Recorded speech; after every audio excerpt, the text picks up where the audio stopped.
I'd first of all like to just begin by acknowledging receipt of tobacco for this today.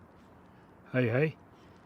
And mention that I acknowledge and respect the fact that we are on Treaty 6 territory. It's that time of year again when we honor the legacy of our survivors, or children and descendants who survived the residential school syndrome over the past century.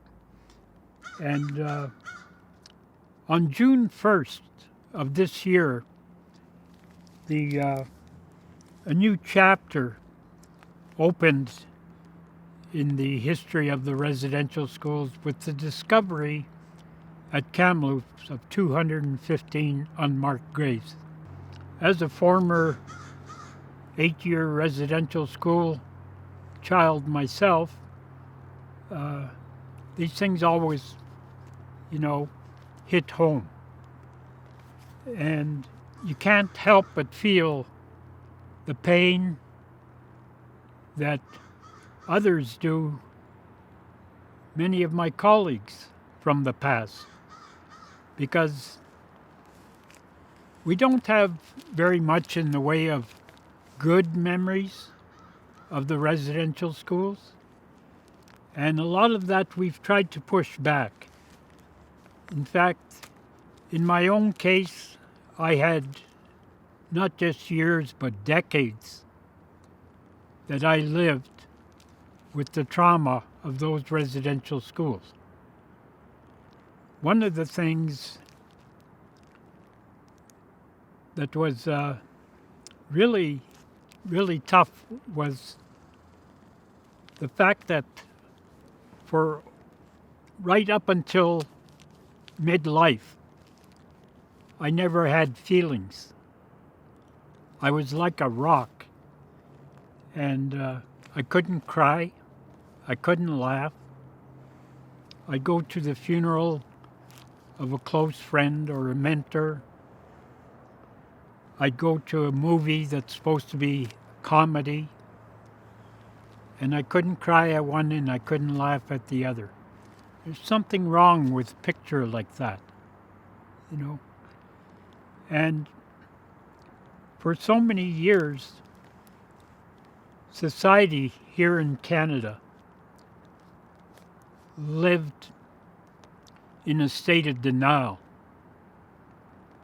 And so many were unwilling to believe these stories that we would tell about residential school. And it took,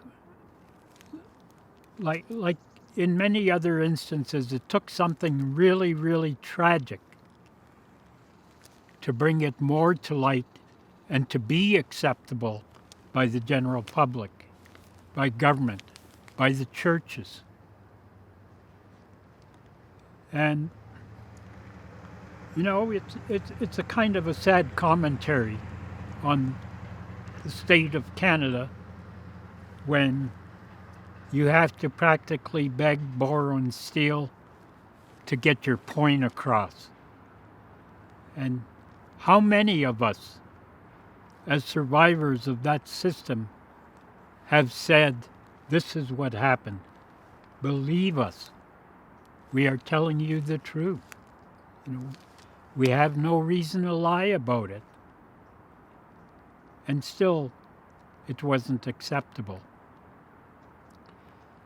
But then, just a few weeks later, after the discovery at the Kamloops Indian Residential School, lo and behold, another site was uncovered over in Saskatchewan, the Cowessess Reserve, 751 unmarked graves. How many others that they don't know about? How many other places that have not come to light yet? They're out there, and believe me, they're going to find more, a lot more. It was a dark chapter in our history.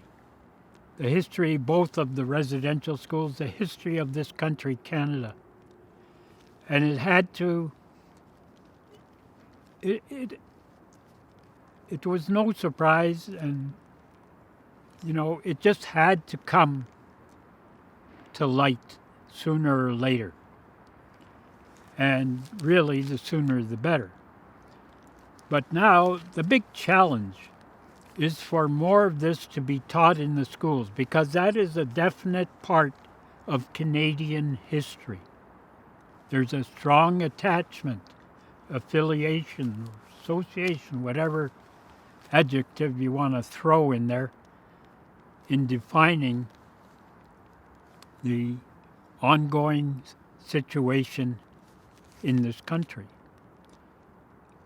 It's up to not just myself, but many others to tell this story and to share it with others, because that's part of our duty. It's incumbent on us to share these things with others so that people will understand and get to better accept what happened as being part of the truth. And you can't have reconciliation anywhere without having the truth.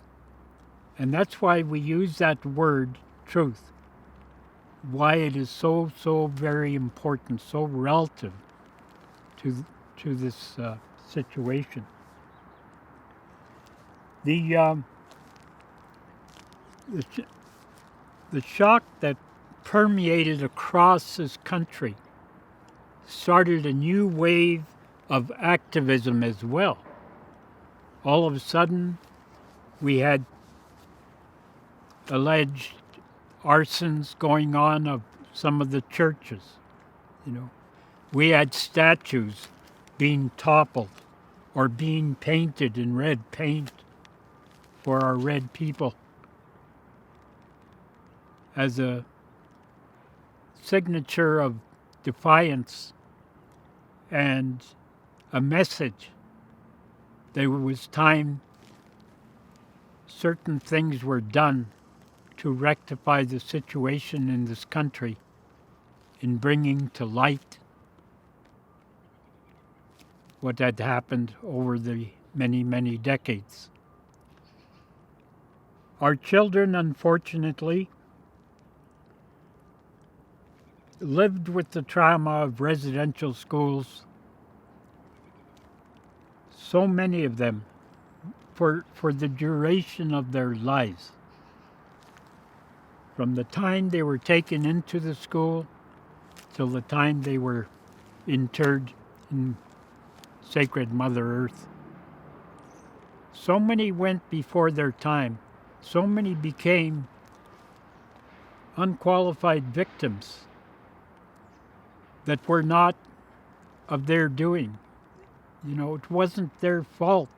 It was a system that grabbed us as children and thrust us into those halls of education and caregiving.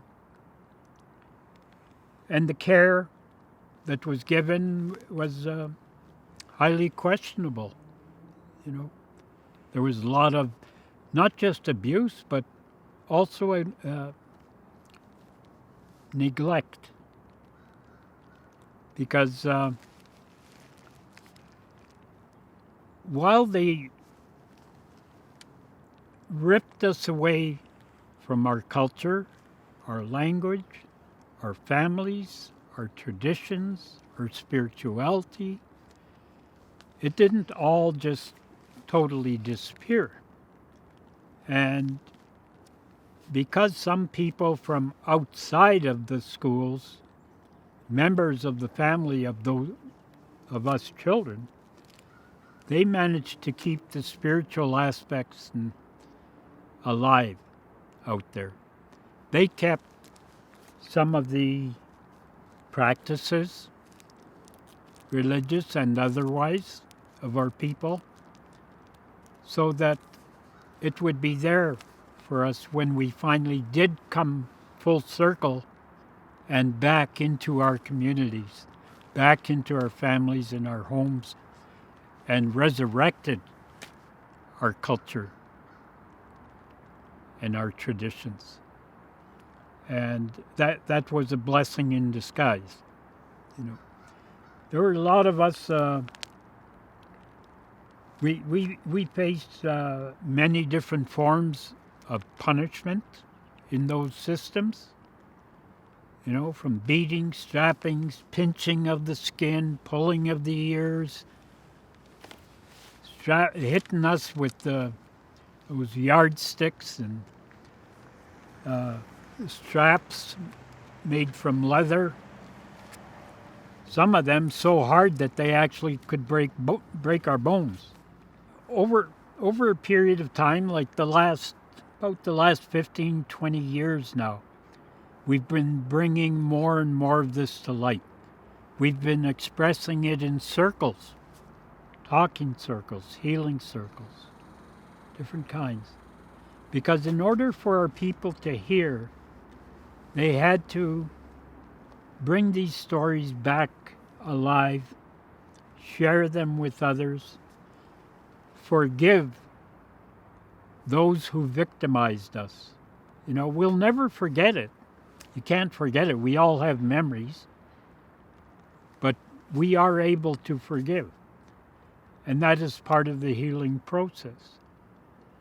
And those of us who learn to be knowledgeable in that regard and accept it for what it was, we're better able to extend forgiveness to the government, to the churches, to those who physically abused us, whether it was through beatings, sexual abuse, mental abuse. Many of us were ridiculed and shamed in front of our colleagues in those schools. Imagine being stripped naked and made to stand in the middle of the floor at the residential school and surrounded by all your colleagues while a staff member shamed you and ridiculed you for whatever little issue they were penalizing you for. How humiliating is that?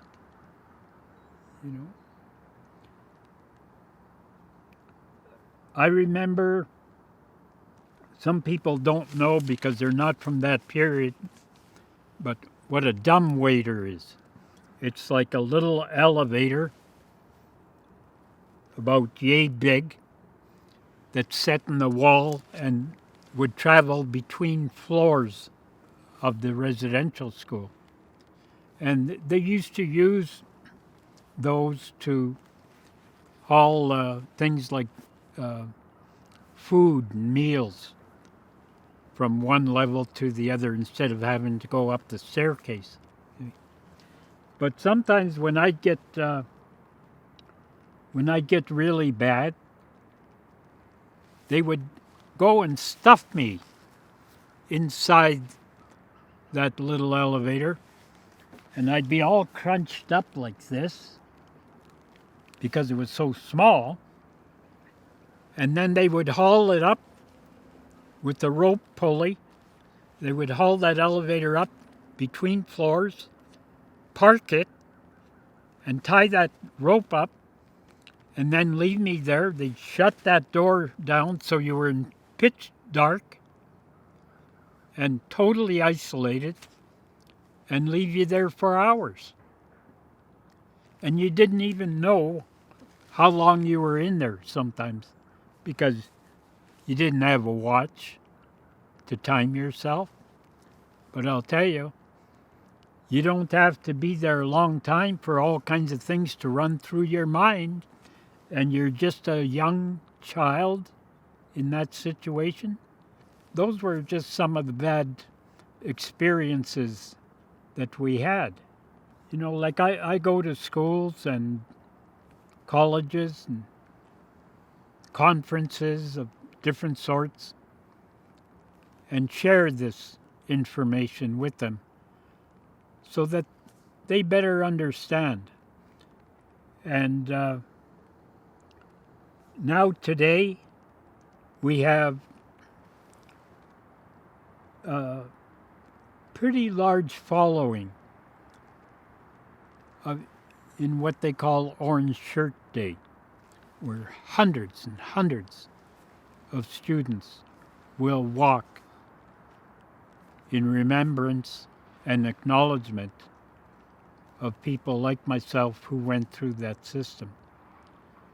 And kind of saying to themselves, you know, it's that time when we need to know these things, when society at large needs to know these things. And they'll only know them by our sharing of those stories. So they'll do their walks every year, and they'll gain some more empathy for what occurred. They will gain more understanding and knowledge of what transpired back in those times. And it's kind of nice to see that this is occurring, and that it looks like it'll continue for some time yet, you know. But there's still a lot of work to be done in the way of curriculum development, in the way of bringing people like myself and others who have gone through it to explain themselves what actually transpired in those places. There are many different things that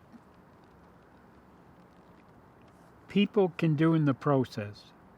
And it's good to see that some businesses and various organizations have come on board and accepted it for what it is and invite people from our communities to speak and to share their stories of these situations, and to even help them along in some of the things that those businesses and organizations would like to do to help out and to recognize and acknowledge what has gone on.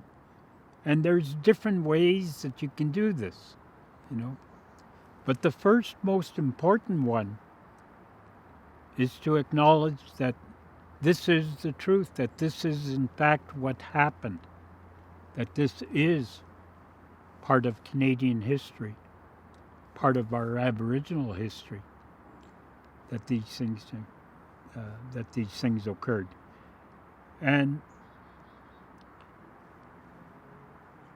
so to become informed is one element, and the other one is to come to accept that this is factual, that this is the truth. And along the way, in dealing with reconciliation, there are different things that people can do. They can read books. They can make friends amongst our Indigenous population. They can attend a festival, attend a powwow, go to a round dance, and not only attend them, but participate in them. In the powwow, we have one of the dance rounds where people from the public are invited to come and join in. And the round dance, we join hands in the circle and do our shuffle around in that circle. That's open to everybody to participate, you know. A lot of people, they get kind of edgy, and because they don't fully understand it, because they feel uncomfortable about am I going to do this right? you know, and it's not always easy, but you know, people aren't there to study you. You know, we're there to do our thing, to honor and remember others. Most round dances are for that purpose. Many of them are for memorial purposes, to remember lost ones, to remember injured ones, and ones who are going through tough times in life, ones who have, whose situation in life, maybe a broken relationship, something of that nature. We're remembering those times and we're honoring that. So people don't have to feel shy about participating in those things. We have festivals, music festivals. Indigenous Day in June 21st, okay? Go and take one in, make some new acquaintances, read some books. Forget the Hollywood films. You can leave those.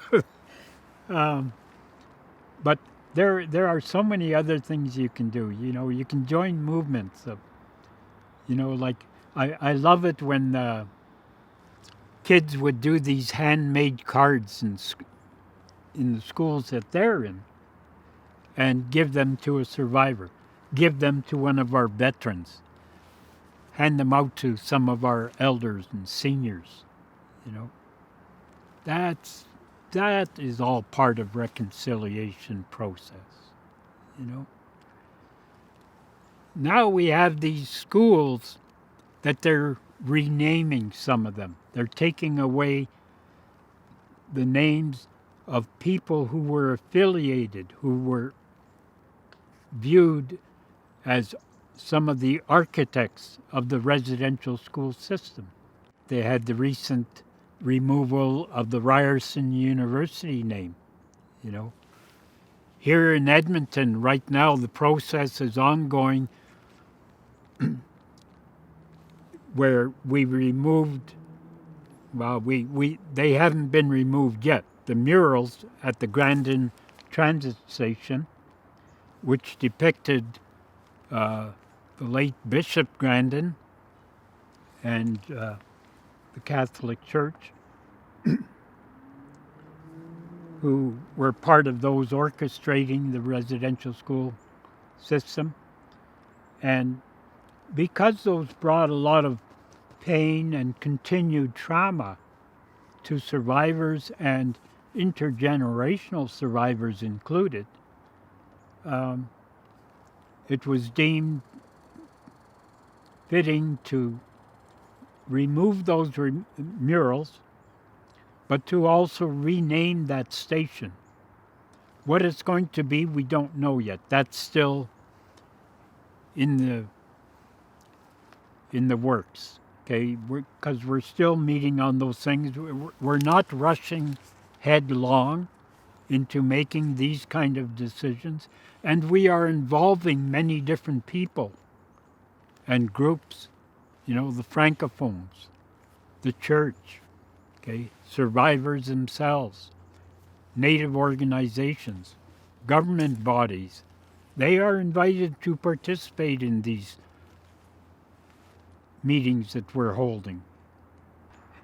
And over the next couple of decades, I'm thinking we'll see a lot more of this occurring all across the country,